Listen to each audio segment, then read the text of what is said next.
Welcome to an in-depth exploration of the fascinating science behind cooking, where chemistry meets physics in your kitchen. Today we'll explore the instruments and scientific principles that transform cooking from an art into a precise science. Let's begin with temperature measurement, the most fundamental parameter in cooking science. A thermometer doesn't just measure heat, it measures the average kinetic energy of molecules in your food. The average kinetic energy of molecules equals 3/2 times Boltzmann's constant times absolute temperature. A typical kitchen thermometer ranges from 0 to 100 degrees Celsius, covering all essential cooking temperatures. Different cooking applications require different thermometer types: digital probes for meat, infrared for surface temperature, oven thermometers for ambient heat, and candy thermometers for high-temperature sugar work. Converting between Celsius and Fahrenheit. Multiply Celsius by 9/5 and add 32. Here's an interesting question. Why does water boil at different temperatures depending on altitude? Water boils when its vapor pressure equals atmospheric pressure. At higher altitudes, lower atmospheric pressure means water boils at lower temperatures. Next, let's explore precision scales and why measuring mass is crucial for reproducible results. A digital kitchen scale provides precise mass measurements, essential for consistent baking and cooking results. Standard kitchen scales have 1 gram resolution, but molecular gastronomy requires 0.1 gram precision for ingredients like hydrocolloids. Mass equals density times volume, connecting our measurements to material properties. Mass measurements are superior to volume because factors like flour packing can change volume measurements by up to 30%. The same mass of flour can occupy very different volumes depending on packing, demonstrating why professional bakers always measure by weight. Now let's examine pH meters and the critical role of acidity in cooking chemistry. pH is defined as the negative logarithm of hydrogen ion concentration. The pH scale ranges from 0 to 14, with 7 as neutral. Acids are below 7, bases above 7. Common cooking ingredients span wide pH ranges. Lemon juice around pH 2, while baking soda solution reaches pH 9. Here's a crucial question. How does pH affect protein structure in cooking? Proteins have ionizable groups that change state with pH. At low pH, amino groups are protonated. At high pH, they lose protons. pH dramatically affects meat tenderness through protein denaturation, bread texture through gluten formation, and vegetable color through pigment chemistry. Let's explore how time measurements connect to the chemical kinetics of cooking reactions. The Arrhenius equation describes reaction rate constants, K equals A times E to the negative activation energy over RT. A fundamental rule of thumb: most chemical reactions double in rate for every 10 degrees Celsius temperature increase. Precise timing is essential because cooking involves time-dependent chemical transformations. The Q10 value, the ratio of reaction rates at temperatures 10 degrees apart, approximately equals 2 for most cooking reactions. Egg white protein denaturation illustrates this. It occurs at 62 Celsius over 30 minutes, or at 80 Celsius in just 2 minutes. Now let's examine pressure cookers and the thermodynamic principles they exploit. The ideal gas law: pressure times volume equals number of moles times the gas constant times temperature. A pressure cooker traps steam, increasing internal pressure to about 2 atmospheres, which raises boiling point to 120 Celsius. The Clausius-Clapeyron relation describes how vapor pressure changes with temperature. dP dt equals latent heat over temperature times volume change. At 15 psi above atmospheric pressure, water boils at 121 Celsius instead of 100 Celsius. This temperature increase reduces cooking time by roughly 3 times for tough meat cuts requiring collagen breakdown. Let's explore calorimetry and how we measure energy transfer in cooking. Heat transfer equals mass times specific heat capacity times temperature change. A simple calorimeter measures heat flow by tracking temperature changes in a known mass of water surrounding the sample. Specific heat capacities vary dramatically. Water is 4.18 kilojoules per kilogram Kelvin, while cooking oil is only 2.0. Water's high specific heat capacity, of 4,186 joules per kilogram Kelvin makes it excellent for even heat distribution. Why does oil heat faster than water on the same burner? Oil's lower specific heat capacity means it requires less energy per degree of temperature rise, so it heats faster. Now let's examine viscometers and the rheology of cooking materials.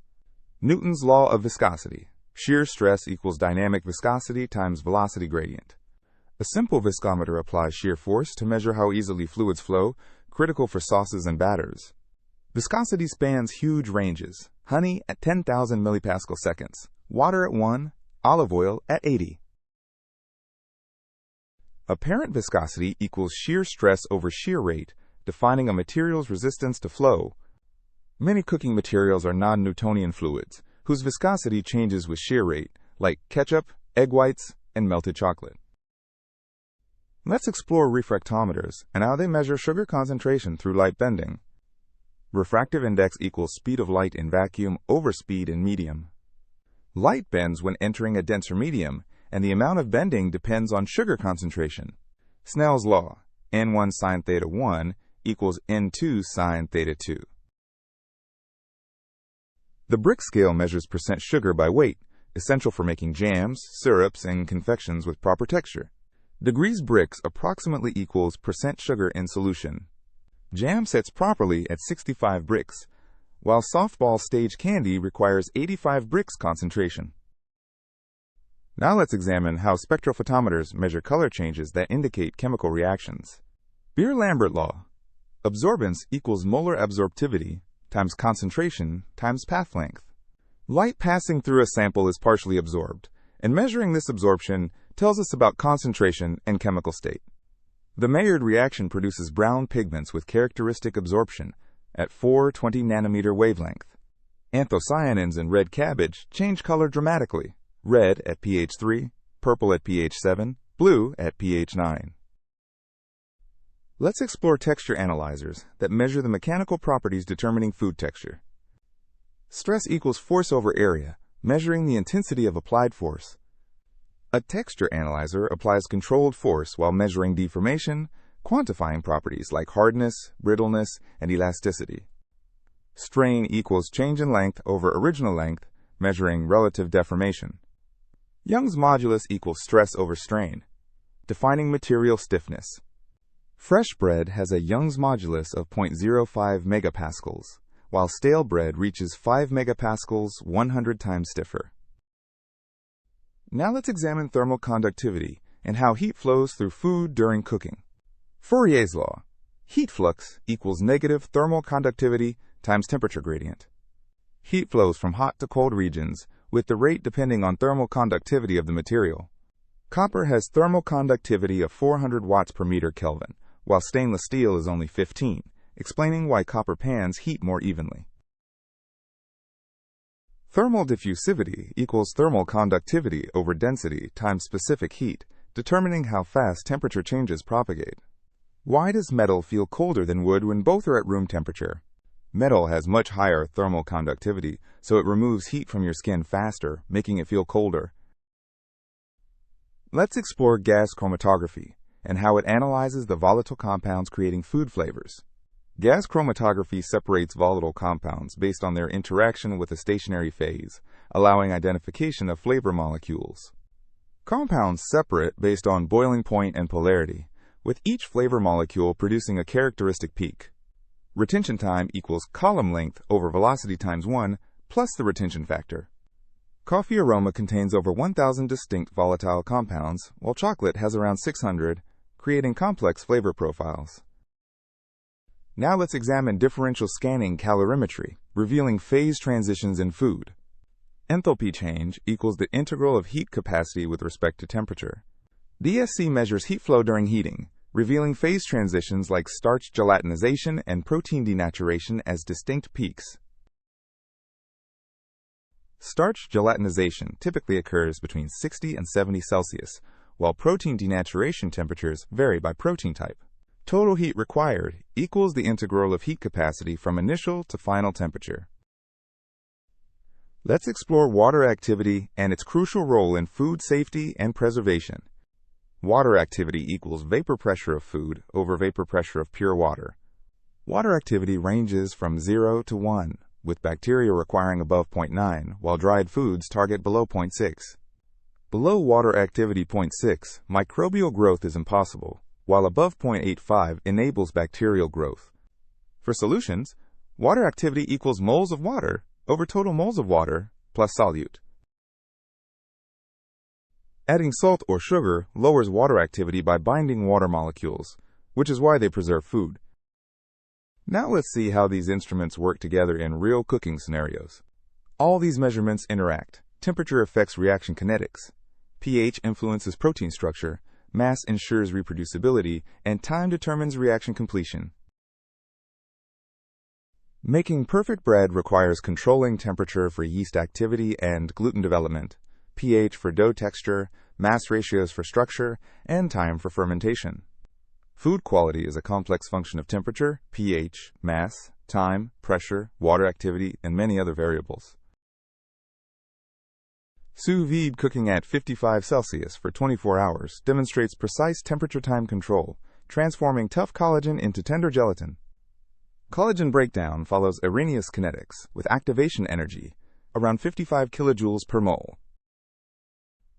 Let's explore some advanced applications, combining multiple measurement techniques. Molecular gastronomy techniques like spherification require precise measurement of calcium and alginate ratios, typically 0.5 to 2% alginate with 0.5% calcium. Spherification involves ion exchange, where sodium alginate reacts with calcium ions to form a gel membrane. Tempering chocolate requires cycling through specific temperatures to produce the desirable crystal form 5, which gives chocolate its snap and shine. The chocolate tempering curve shows heating to 45 Celsius, cooling to 27, then reheating to 31 Celsius. Emulsion stability in mayonnaise or hollandaise requires measuring droplet size distribution and zeta potential to predict stability. Zeta potential equals viscosity times velocity over permittivity, indicating electrical charge on droplet surfaces. How do we integrate all these measurements in practical cooking? Modern kitchens increasingly feature precision immersion circulators, accurate scales, and pH meters as standard equipment. Kitchens now integrate various tools and techniques for precision cooking, allowing for more consistent and innovative dishes. This integration of precision tools and techniques allows chefs to explore new textures and flavors, pushing the boundaries of culinary creativity. In conclusion, the science of culinary reactions is a fascinating field that combines chemistry, physics, and biology to create delicious and innovative dishes.